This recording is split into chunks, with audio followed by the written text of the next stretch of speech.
Good day, everybody, and welcome back to another episode of the Hazmat Guys. I'm Bobby Salison, so let's get into it.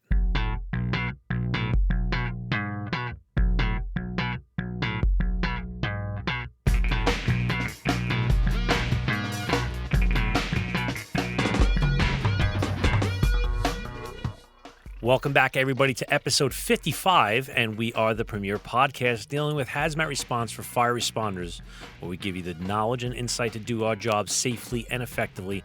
Once again, we are going to be finishing up part 2 of our interview with Dr. Denis Onieal, the Deputy Director of the United States Fire Administration, and I'm here with Mike, so let's get right back into it.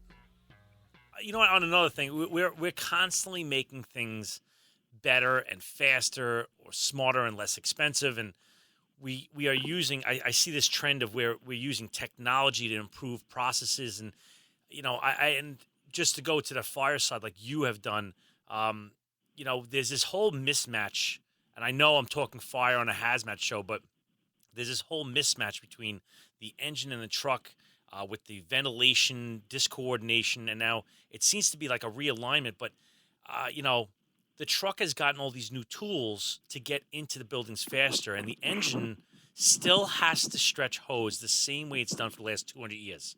So it's starting to grow here and there, and we strive to do more with less. So let's talk about a recent project or a problem that you were able to make better, faster, smarter, more efficient, or less expensive, or something like that in the national level.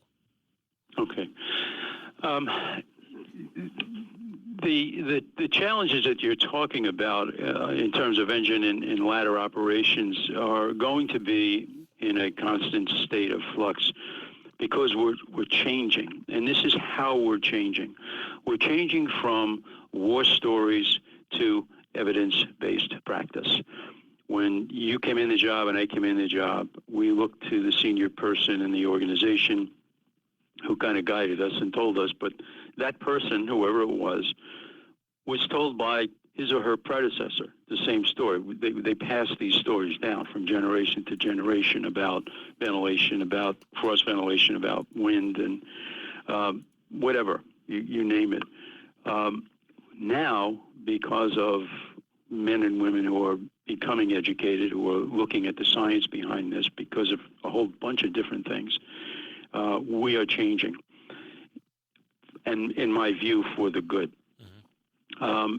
And if you look at every profession, from medicine, law, nursing, they all follow that same path. 200 years ago, physicians killed George Washington because they believed that bleeding was the way to cure a fever.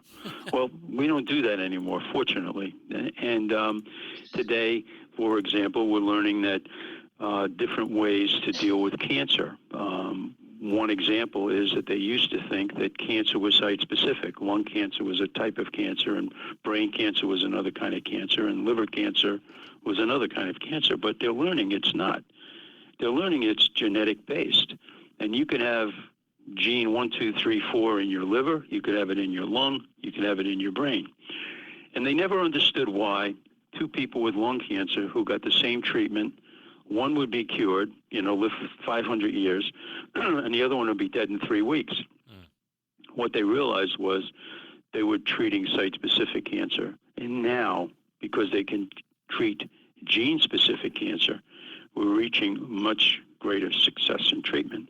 But I'm sure that there are still doctors out there saying, you're going to get surgery, radiation, and chemo. I've been doing this for 30 years. I know what I'm talking about. Okay, so the fire service isn't going to be much different than the oncologists. We're going to be doing the same thing.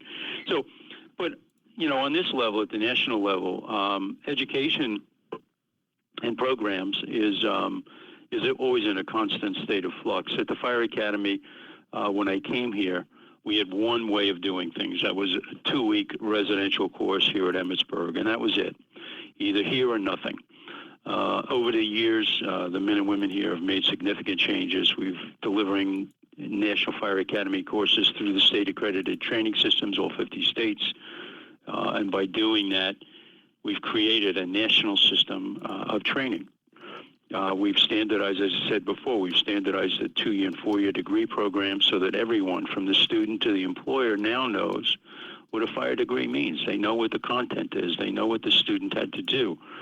All of those, as I said, textbook publishers are now publishing to those standards. We introduced online courses we have an NFA online, and there's I don't know, it's probably 80 or 90 different self-study courses, and recently we've added what we call mediated online learning, and that means it's online learning with an instructor. And all of the National Fire Academy courses on campus and off campus, the classroom-based courses receive college credit recommendation through the American Council on Education, so the student can take an NFA course and transfer it into their local degree programs.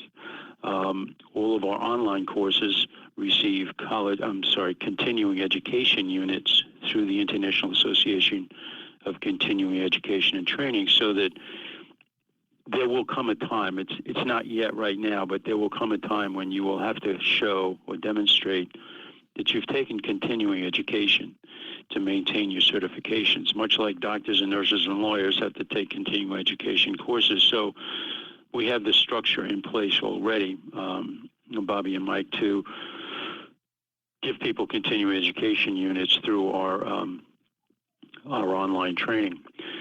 In terms of our programs, we have a gamut of resources for fire prevention and public education. They're all available to anyone, and you just download them. They're all photo ready. They're all free. We have some terrific publications, from lessons learned to operations and safety and strategy and tactics to handling mass casualty events. There are hundreds of those. It'd take too much time to go through them all, but it's all available for free on our website. And finally, we're working on the National Fire Incident Reporting System to improve some facets of that, to kind of upgrade some of the technology and improve the training for the people who fill out the reports. Most people don't realize it, but fire departments respond to 24 million emergencies a year. 24 million times a year, somebody picks up the phone, dials 911, and asks for the fire department. It's about 67,000 calls a day. So we have a great story to tell. The Fire and Emergency Services has a wonderful story to tell, but we've got to have the data to tell that story, and that's why it's important. Right. So those are the things that we're working on. So really, you're starting to incorporate big data into a lot of your decisions. Yeah, we're showing people how to do it, because the big data only works at the local level. You look at FDNY is probably right up there in terms of advances in technology, and everyone has a challenge with it. You're dealing with data security, you're dealing with data analysis, so those kinds of projects never go smoothly. There's 50 fire departments calling us up for help on IT projects. It's just the nature of the beast. But FDNY is just doing a great job of, map overlays and working with the incident management teams to manage these incidents, to collect the data. All of those. Where are the water mains? Those kinds of things are all available to the company officers you're riding in now. It's great. Nice. So you obviously don't get to where you are in life without having to handle failure. And there's a common, I'll give the PG version of it, where it's, if you can't screw up unless you step up, right? Have you heard the R-rated version of that? Yeah, right. Got it. Okay. So I've heard that word once or twice in my day. Well, how have you found the best way of handling failure in your career? Probably two ways. One is to, obviously, that's when you have failure, you're paying the tuition. You're paying the tuition on the education, and it's one of these, I'm not doing that again, ways to handle failure. Then, if it's a failure that involves other people, if it involves the organization, you stand up and you take responsibility for the failure. And I've always found that if you do that, two things occur. One, it stops all criticism, because people say, well, he screwed up and he admitted it. But secondly, in some cases, and after a while, in many cases, people will come to you and say, look, let me help you do that. Let me help you fix that. Let me help you square it away. Let me help you straighten it out. So the first thing I do when there's a failure is stand up and take responsibility, even if it's not my fault. So I'll give you some very minor examples. I'll visit a classroom and somebody will say to me, well, the dorm room was dirty. My first comment is, that's my fault. They go, well, no, it's not. Well, it is. It's my ship, it's my watch, it's my fault. Now, I'm going to walk out in the hallway and make a phone call. And this afternoon, you're going to be able to do surgery in your dorm room, okay? Somebody's going to be up there cleaning your room, and it won't happen again. But in my view, the best way to do it is to stand up. If you don't, if you try to shuttle it off, if you try to blame somebody else, it is this never-ending problem. It's, the hidden emails. It's, denying that it was your fault. Talk to Richard Nixon. Talk to anybody that's been in trouble in public. The best thing to do is say, yep, it was me. It was my fault. I did it. I'm sorry. And this is what I'm going to do to fix it. And it's always worked for me. That works. I like it. Yeah, up front. That's the way I do it. Doc, where do you think, and again, this is a hazardous materials show, but it is under the purview of the fire service. So, I mean, where do you think hazmat specifically as an emergency service is going to be in the next 10 years? I mean, over my short, input into this whole thing, I've seen metering technology and thought processes, and it's unbelievable. Where do you think we're going? I mean, you're going to have a direct hand in that. So where are you going to push us, or? Well, let me lay this out first, okay? First of all, I'm really no hazmat expert. And remember, I spent 15 years in a ladder company as a firefighter, a lieutenant, and a captain, okay? I never got a pint of water out of a pumper in my life, I swear. So that's going up front. But a lot of stuff comes across my desk every day. And in 2013, there was an ammonium nitrate explosion in West Texas that killed 15 people. 12 of them were responding personnel. Now, 250 miles from there, in 1947, they had a ship in Texas City, Texas, explode ammonium nitrate. It wiped out the entire fire department and killed 550 people. So we don't need any new stuff, any new hazards. The old ones are dangerous enough. Last week, we had 2 firefighters over in Germany that were killed in a BASF chemical company explosion. But there are new issues coming up. And the lithium battery problem is one that I see coming down the pike, from Boeing 787 planes to Samsung smartphones, the transportation of crude oil. The United States, we're now exporting oil. We're an oil exporting country. And all of those chemicals that are derived from oil. And I don't really know where all of this is going, but the biologics are transforming the medical field in all sorts of ways, and we need to be looking at those biologics. The alternate generation of electricity, wind farms, solar farms, the problem with, let me take that back. It's not a problem, but the issue that they still have to address in the generation of electricity, alternate fuels, is storing the electricity. So the only way that they can do that is some sort of technology similar to a battery. And I don't know what that technology is going to be, but I can predict it's going to involve hazardous materials. Okay. So there's going to be plenty of changes in the hazmat field, revolutionary changes, and the key to is adapting. I would encourage people to understand that there are technological solutions, the kinds of things that you just talked about, metering and the training pieces and tactics and protection suits and equipment. But the reality of it is the other side of it is the human behavior side of it, because it's typically the human behavior side, either the act or the omission of an act, that gets us into trouble. Yeah. And so that you know, as we used to say, well, I don't want to deteriorate into the language of the fire stations that I worked in, but you know, you can't fix stupid. Right. So we're always going to be dealing with the people that make mistakes, either intentionally or unintentionally. Of course, the other area of hazardous materials, which is scary, is the potential for terrorist events using hazardous materials and the complex coordinated events. You know, from the chemicals that, you know, they just had an anthrax scare and one of the political events, one of the presidential candidates' events, and it turned out to be a domestic dispute. Apparently, a man had a pocket full of white dust and threw it at his wife, who was at this political event. So, I mean, those are the kinds of things that we're going to be dealing with. So, the fire service, the ones that we know and love, loves to get involved in the technology and the changes, but we also have to understand the human behavior pieces of this. So the key is really to adapt.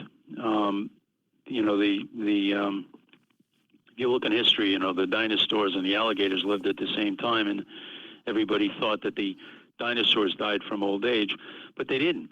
What they died from was that the environment changed and they failed to adapt. The alligators continued to adapt. So in terms of hazardous materials, it's going to be a constant process of professional development for you and your colleagues in terms of education, training, experience, continuing education, you know, remaining on top of on the soft side of that stuff, as well as the technological advances. But you know, a $500,000 piece of equipment isn't going to overcome somebody's stupid act. Okay. You know, it's funny. I have a degree in biology, so I studied evolution, and a lot of people get Darwin wrong. They say that you know, it's the survival of the strongest. The strongest will survive, and it's not. It's the species that's most adept to change in the environment. So Correct. It definitely falls right along the lines of what you're saying. Yeah. Well. Now, where can some of our listeners find resources that you would recommend? Maybe some new things that the FEMA or the NFA has that maybe they don't know about. Give us some of your recommendations? Okay. I think probably you really don't have to go much further than the group that you hang out with. Your mother was right. It's the crowd that you're hanging out with. If your crowd is the crowd that's doing the homework, trying to improve, trying to get to school, taking advantage of the training opportunities, they're studying for promotions, then you've got the basic right resource. Stick with the group. Or if you can, get to that next higher, smarter, more advanced group. Make a phone call to somebody. You're not going to improve if you're the fastest runner or the best swimmer in your group. You want to get to the group where you're the slowest, and you want to compete with that group. If, on the other hand, you find yourself with the group of the knuckle draggers, you know, the whining people that are complaining about every change, they're resisting changes and improvements, they're praying that the old days will come back. I call them the armchair fire chiefs who know what they would do if they were the chief, or the keyboard commanders who get on the blogs and criticize everybody and everything, but they don't do anything. You got to get away from that crowd. If you don't run, you're going to find yourself hanging out with the same whiny friends 25 years from now. You're going to retire and have nothing to do because you really haven't done anything to be prepared. There are the one area that I encourage people to do is to get out of your own environment. As you were referring to Darwin, you know, adapt to the new environments. Come to the National Fire Academy. A lot of people don't even know it exists. It's free. We pay you round-trip fare. We give you great classes. You're in classes with men and women from all over the United States. We typically will have 2 or 3 FDNY hazmat folks down here. You both were just down here recently. Yes. And you can talk about that experience. And all of a sudden you realize, well, there are certain things that we're doing well, but you learn from your colleagues, or they give you a perspective, perhaps because they don't have the resources that you do. They have a perspective that you went, whoa, you know, I never thought of that. And that never occurred to me. So one of the other resources that you can do is look into your local degree programs, your 2-year degrees, 4-year degree programs. Every state in the union has an accredited state fire training system. Again, great opportunities for courses. Many of them have online courses. We, of course, at the National Fire Academy have online courses. I referred to previously our web pages for information.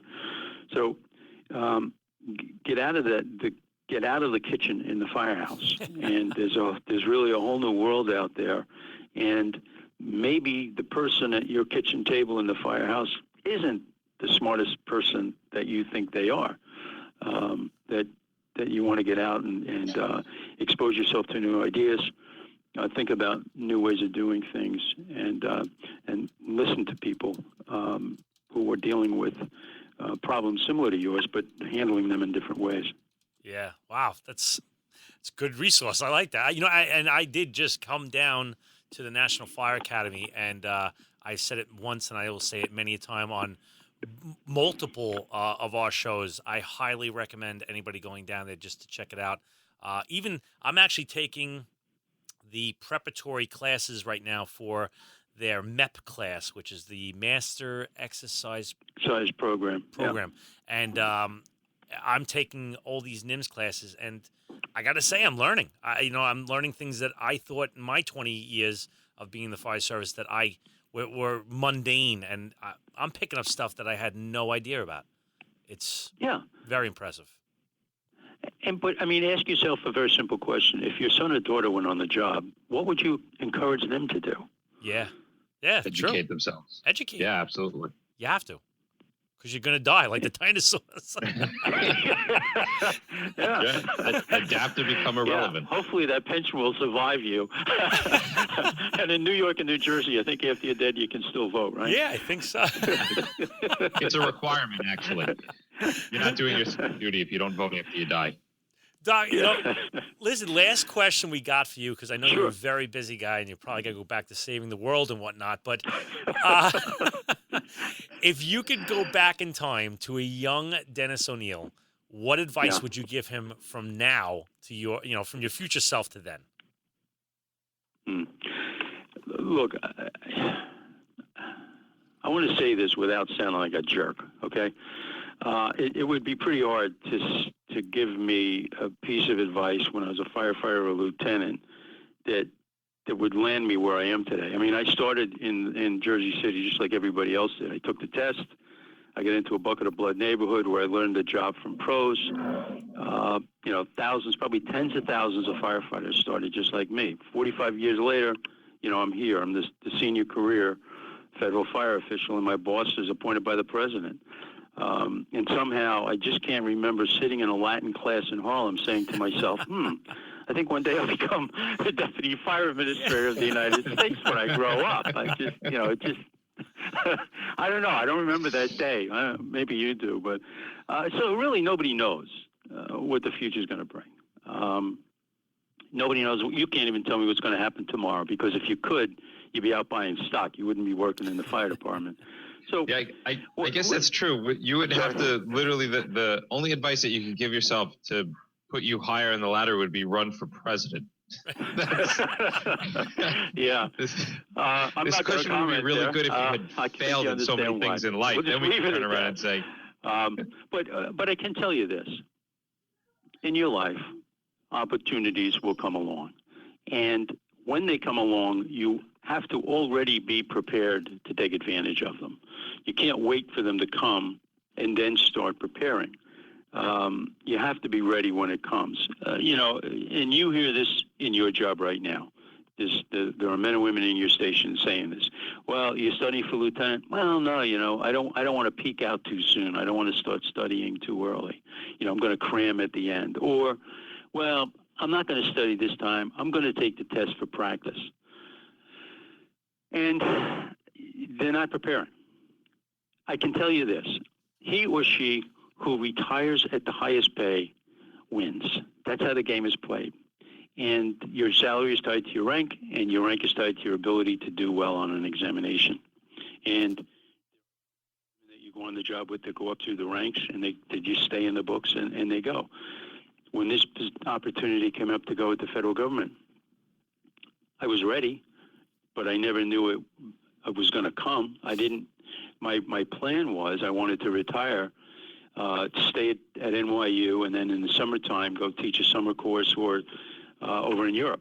Travel to different countries in Europe on a salary. So I don't know what's going to happen in your life. You don't either. But when the opportunity affords itself, when the lieutenant's or the captain's exam comes up or the chief's exam comes up, when the opportunity for a job, when the opportunity to speak in public or to write a book, whatever it is, you need to be ready. You need to be doing your homework now. So the advice that I give Dennis is the advice I give to you. Make sure that when the opportunity arrives, that you're ready to take it. I love it. I love it. I got to say, thank you very much for coming on. Thanks for having me. It was great seeing you down here. I hope we treated you well. Oh, yeah, the soft serve ice cream, second to none. Let me know when you're coming down. I'll put on different flavors. Everybody complains about the food, but nobody leaves here losing weight. Yeah, so... it's just like the firehouse, That is great. I love it. And everything is just, you know what? I couldn't ask for more. I appreciate you coming on this show, as small as we are, but we have a decent listenership across the country, even internationally. And but you're changing things. We're trying. We're trying glacially. Nobody does things that quickly. Yeah. Despite all the promises you're hearing, it doesn't happen fast. That's all right. It takes time. It does, and one step at a time. How do you eat an elephant? One bite at a time. So you got it. We're going for it. But I'd like to say, on behalf of myself and Mike, thank you very much for coming on the show. Bobby, Mike, thanks so much for the opportunity, and look forward to seeing you both soon. Excellent. Well, that wraps up another episode of the Hazmat Guys. Thanks for taking a little bit of your day to listen to us and hopefully make your job a little bit easier. You can find us on Facebook and Twitter at the Hazmat Guys, and please take a moment to go to iTunes and put a review of our podcast, or you can call the comment hotline, which is 843-628-1484. And if you don't know this, we are now recording the show live, and we do it unedited on YouTube every week. So find us on Google Plus or even our YouTube channel, and just subscribe to us and you'll be notified when the show starts. So if that's what you're into, then by all means. We also look forward to your feedback and information about incidents or interesting stuff that you were part of. So please give us a note at feedback@thehazmatguys.com. Remember, guys, don't just get on the job, get into the job.